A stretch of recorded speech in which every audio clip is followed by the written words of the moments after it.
Many types of leather have color layers on the surface by the time they get signs of use. In the area of wear, the color rubs off and can be re-dyed with appropriate leather colors. Also in the skin or hair contact area, the leather color gets soft and rubs off easier. Typical are armrests and steering wheels. Rarely, but happening, that the leather color can come off with a damp cloth. Then the fixation of the aniline dye is not sufficient, or the top coat, a transparent protective coating on the pigment color, has not been applied in an adequate amount or is not abrasion resistant enough.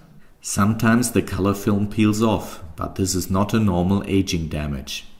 Foil-coated leather in the lower price segment have this problem more often. Also, improper color repairs can cause color separations.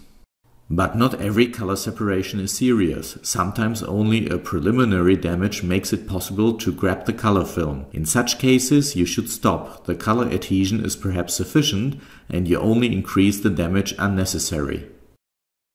To check the color adhesion, you should make a tape test. Stick masking tape well on the leather color and tear it down fast.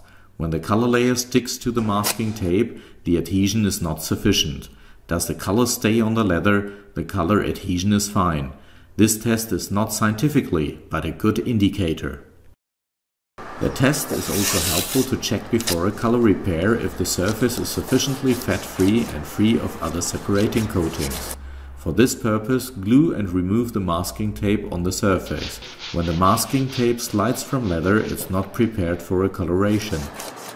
Does the masking tape stick well to the surface, the leather can be colored without risk.